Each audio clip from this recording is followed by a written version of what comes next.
Be happy, happy, happy. Be happy, be happy, mommy. Come on, keep your chin up. Enjoy this time. Smile. Smile, smile, my darling. Honey, you gotta count your blessings.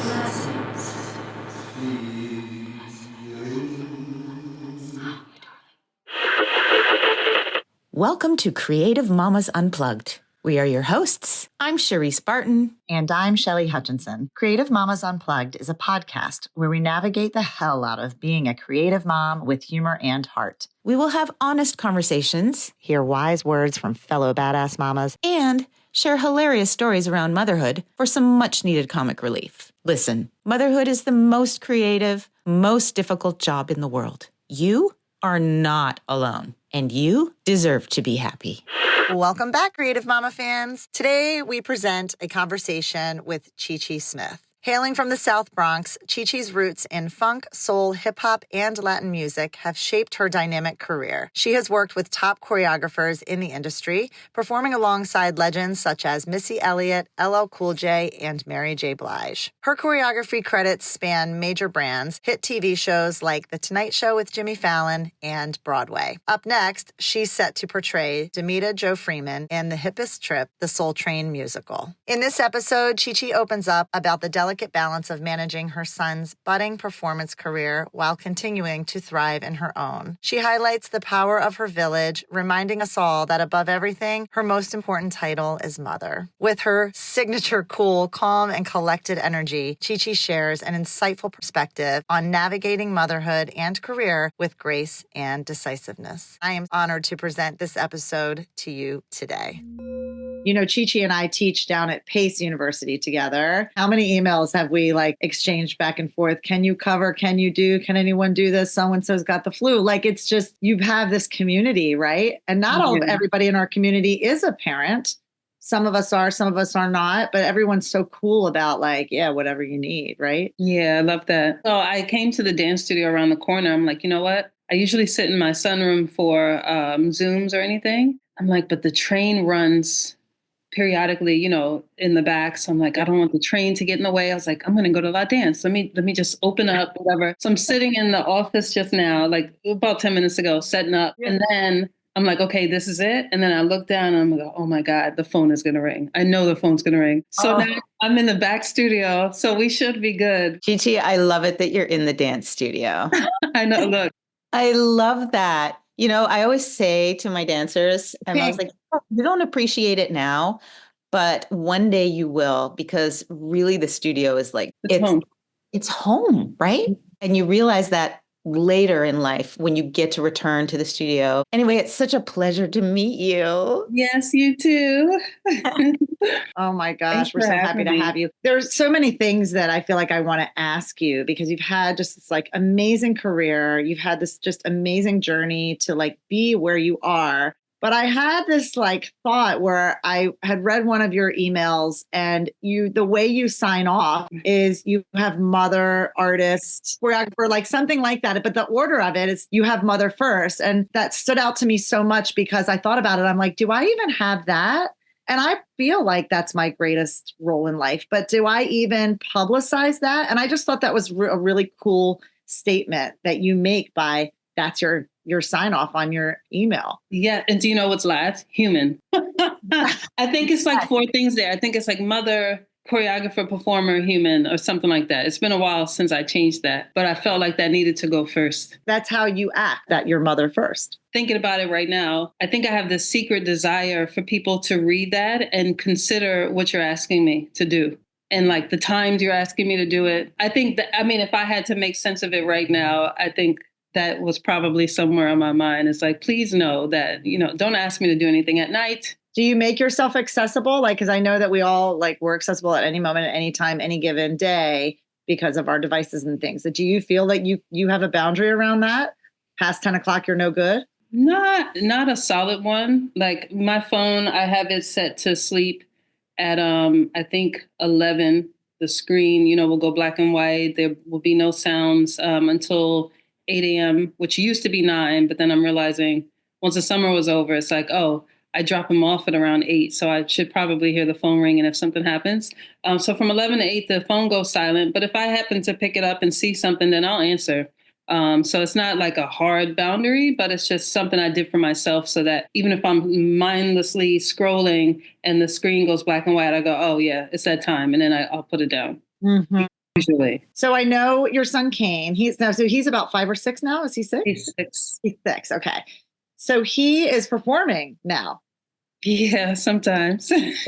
Your big size sometimes. How does this even work? How does this I don't know. Oh man, October and November was a whirlwind, and I'm just so thankful for my friends that helped me get through it. His teacher calls him Mr. Hollywood. She calls him Mr. Hollywood. And they like we had a nice little laugh about that today. But 'cause there's 2 little girls that are in like a little feud. This is so weird that this happens now, but I know.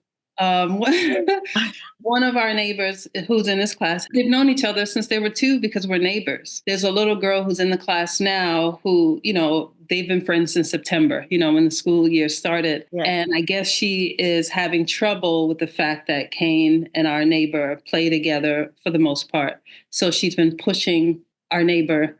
And I asked the teacher about it today because Kane didn't tell me about this. Her mom did. So she was like, "Oh no," she said they're having a feud over Mr. Hollywood. Everyone likes Mr. Hollywood. But she said he's very diplomatic about it. He wants everyone to play together and play nice. And he is something. He's very smart, which I'm always happy to say first, last, and always. He's a cutie patootie. I feel like all kids are. He's funny. He started performing in October. Now I've been taping this kid since he was about 2. Which was in the pandemic. And, every now and then, not a lot of self-tapes, but just here and there, just taping them. Oh, you got an audition. Let me tape it and send it in. Nothing. I think he had he was on hold for one thing a couple of years ago. But the first thing that actually came with an array of other things around the same time. So we were away. And he had a self-tape. And so when we landed and we got to the hotel, I was like, okay, let me just get this out the way now and I'll send it in so I don't have to worry about it and forget. So I did his tape. We come home. They asked for another one for a callback instead of a Zoom or in person. So we did the second one. Turned out to be ragtime. I'm like, oh, wow. I think ragtime was first. Not exactly sure because it all happened back to back. It actually may have been the Storytime Learning Company holiday commercial. So it's like, oh, yeah, you got this commercial. Then comes the call back for ragtime, which was in person. So I'm like, okay, well, I have class and, how do I do this? We made it work anyway, got him to the in-person audition. I spoke to him. I said, this is what'll happen. There will be a few people in the room. This is probably what they're going to ask you. It'll probably be like the questions in the self-tape that we did, and then I told him, if you don't want to do it, you don't have to go. And, if at any point, if you feel like you want to leave, if you're uncomfortable, then we can go. It's not something you have to do. He said he wanted to do it. So we got on the train, we went, and, he comes out the room and they say, okay, thank you. So we leave and I'm relieved. I'm like, whew, he didn't get it. Because I'm like, how am I?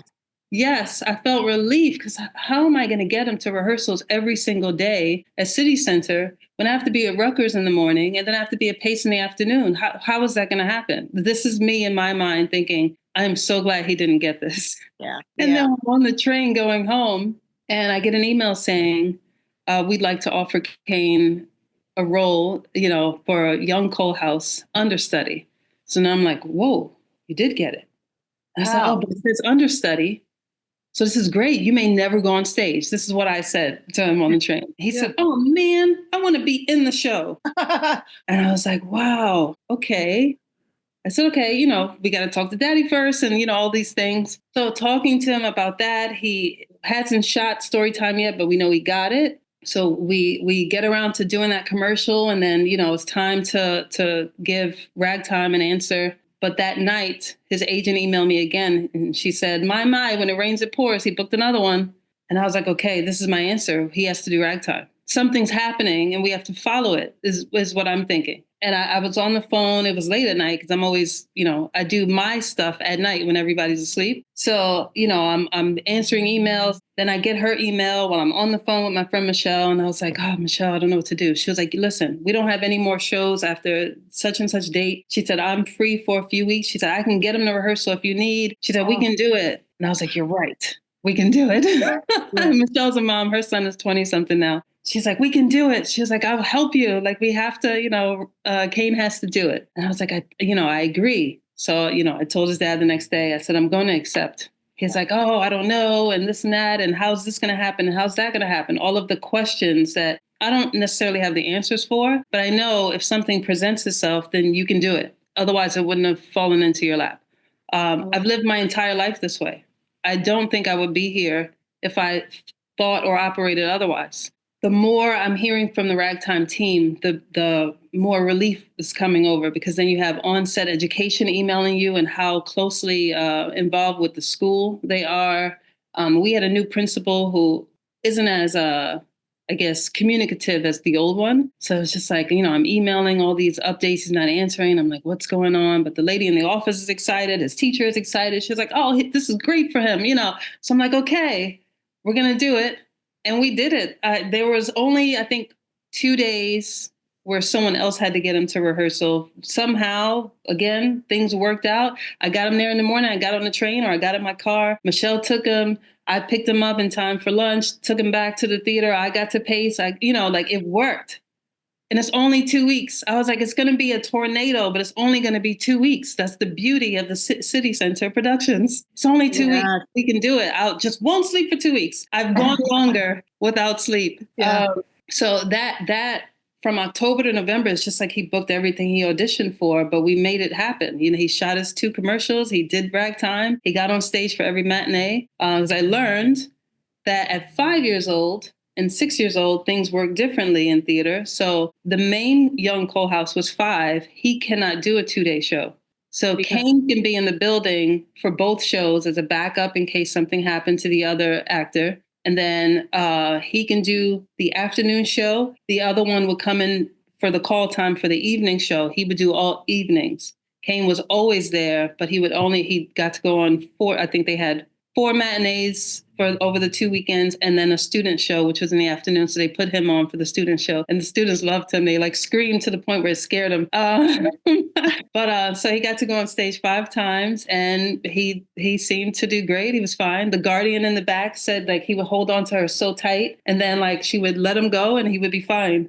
So everything it just worked. I don't know how, but I'm thankful it worked. Wow. There's so many things that just amaze me about what you just said. First of all, I have to say kudos to you for just going with it and trusting in the universe. I just have this feeling and we're going to figure it out. And my situation as well with my kid's dad is similar. But I just also admire you so much for having the balls to really do this for your child, because I've considered it too with my own, but I constantly am shutting it down because I'm like, there's absolutely no way I will have time in my schedule. And it's a full-time job. I mean, caring for a child who is a performer, having to go to the auditions, having to take those calls, having to, like you said, take them to the rehearsals and everything. So that I'm amazed at. But also on the third thing is the fact that your friend stepped up.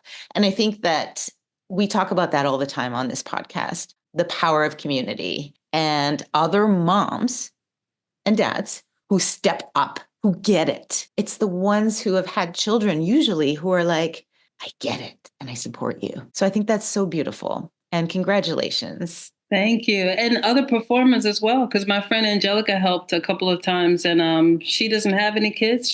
Sometimes she does Broadway babysitters. So she babysits. Oh, I love Broadway babysitters. Yeah, she's really my saving grace for several summers. I know. Yeah. Love that. So I think she understands. And, we're also really good friends. So, she was just like, whatever we need to do. She said, she didn't have any rehearsals for anything. So she was like, wherever you need me, just, put me in. So I had a little thread saying, Kane's busy. We're doing our best. And that was our announcement, where we would post, okay, if Angelica is on lunch today, then I can do this day. Or, we kind of did it like that. Because for ragtime in particular, Walter decided to just step back. He wasn't making any decisions because, I made the decision to tape him. I'm like, it's been 4 years that I've been taping this kid. This is the one, so, but yeah, so, so I'm just, I'm grateful for that entire experience because it was one of those that showed me every now and then you need occasional reminders that, we can do it. Even when we think we don't. There's a lot of stuff that I don't know if I can do, but I'm just going to do it. Like, I didn't know I could do Soul Train in San Francisco. I was like, why are they sending me to San Francisco? What am I, from July to October? Kane got to go to school. Or I can just continue being his teacher like I was before he started. So he can, because I'm set on he has to go with me. He has to stay with me. But it worked. And he loved that time out there. I loved watching him enjoy the time out there. He did come home in time for school. So then I had 4 weeks, which is unimaginable with the life that we've had these 6 years, 4 weeks out there with him at home with dad. And it's like, wow, it's your turn. Did a lot of the behind the scenes stuff, move the doctor's appointments until I came back home, fax paperwork back to the school and things, so all he had to do was get him to school, pick him up and keep him alive. And he did great. He did great.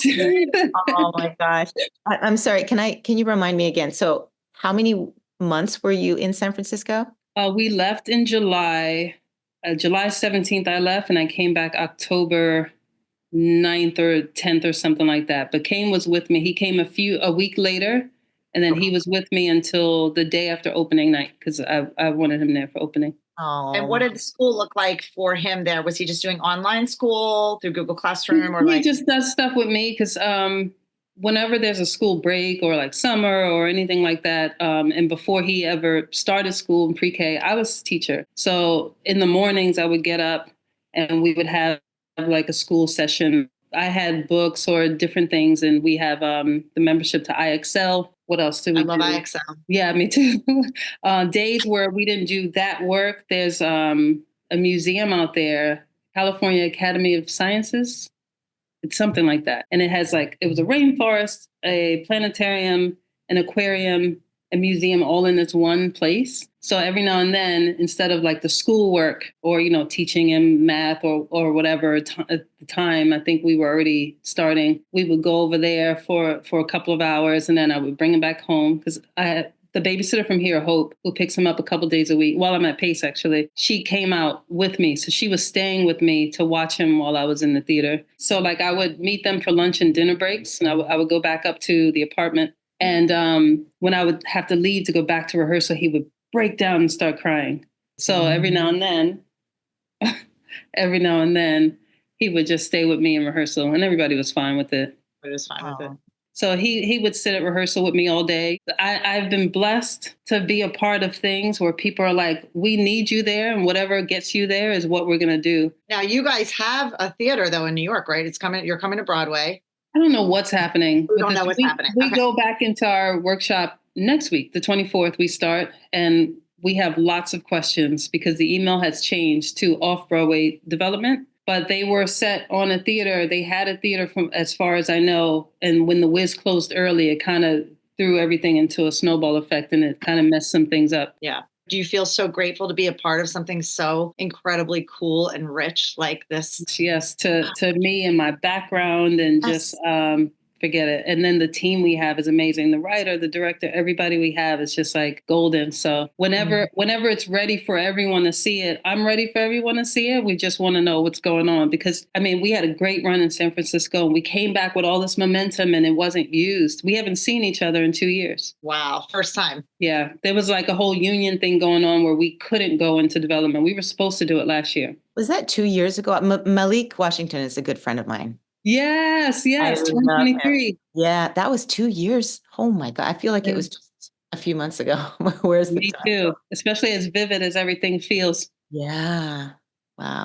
I love it how you brought Kane, how you brought your babysitter, how you just made it work. It's really, that's what you have to do, right? You just have to make it work. And you seem so calm and so, I don't, I don't know, because to be working though that many hours, I have the privilege of being able to bring my kids sometimes to my work as well.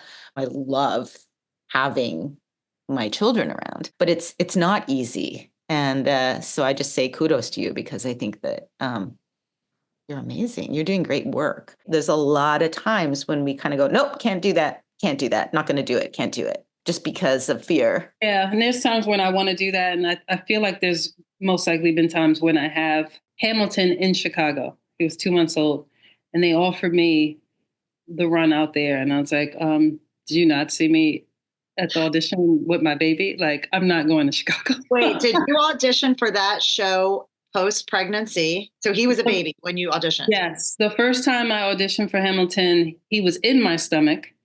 And Lakey told them, like, well, she's pregnant, but she's going to come anyway. Wait, I'm out. Listeners, just so you know, Chi-Chi is a client of Lakey Wolf, who was one of our first guests. And Lakey, she is a woman's woman, and she is a mom's mom. And she has told us similar stories of like how she's just saying like post-pregnancy body, pre-pregnancy, whatever it is, like go.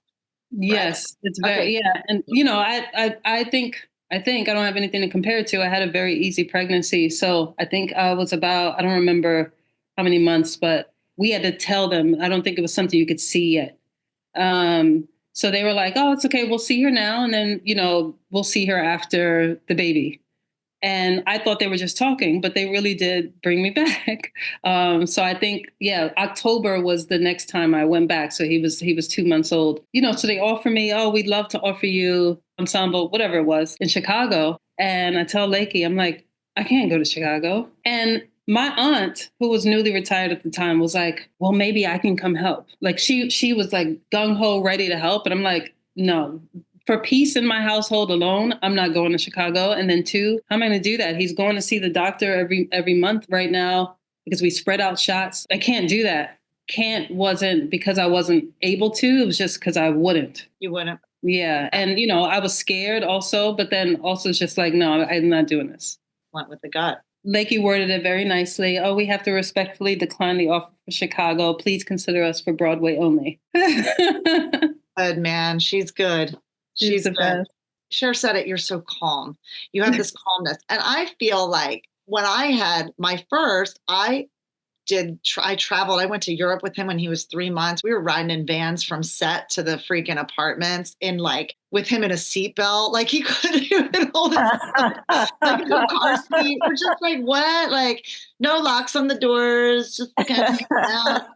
And I just feel like inside, I remember just being like, I'm a stressed out mess, but I know that this is what I should be doing. I can't imagine not doing this. And I question, looking back, was that because I was trying to hold on to an identity that was pre-baby, or was I trying to make him a part of my life? But now that my kids are older, they don't really go anywhere with me for work. But like, do you feel like this sort of time with Kane working and being involved in theater is a way for you two to share this life? You're finding that he loves what you love. Do you feel like this is such a gift in the way that you guys are kind of enjoying this life together, doing the things that you both love? I think it's harder. I was like, can there be 2 of us in the house if he continues to do this work?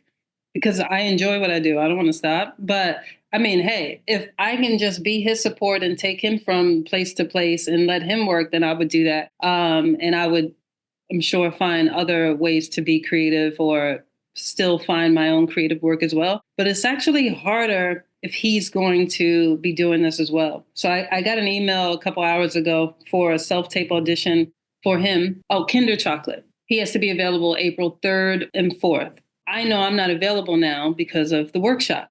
So I emailed, his agent never responds, but I emailed them back questions. I almost always have questions. So I said, okay, they need both the parent and the child. I have 2 questions. I said, I can submit this anyway and have Lakey talk to the creative team to see if I can get out of those days if I need to. Do you recommend that, or should we just opt out of this one? The next question is, I'm union. Does that mess up his opportunity to do this because it's a non-union project and I can't do that? No answer yet. They probably won't answer, but the tape is due before 7 a.m. tomorrow.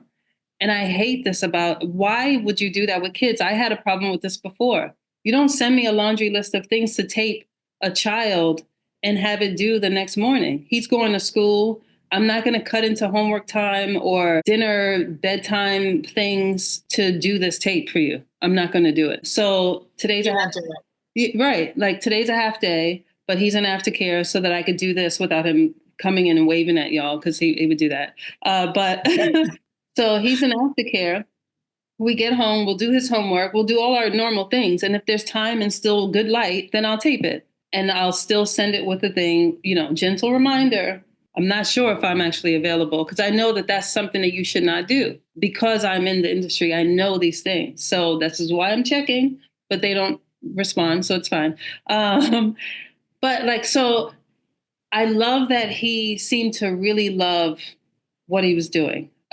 Especially every day I drop him off because you can't go inside. The guardians meet you outside and they take him in to city center and you don't see them until they bring him back out for lunch and then again at the end of the day. So I couldn't be a part of his process, which I really, really wanted to see because he's seen so many of mine. And I'm like, oh man, I was hoping I'd get to see him in rehearsal and stuff. I know how to be quiet and like a fly on the wall, but you're not allowed. So I had to accept that and that was fine. So it's just, if he's going to continue to do this and enjoy this, I'm happy for him and I'll be there to support him in whatever way I can. If I have to cancel things or if I have to kind of like figure out how to do them, then I'll continue to do that. But it is harder. But he doesn't seem bothered by these things, but I also don't know if it's because he's always been around.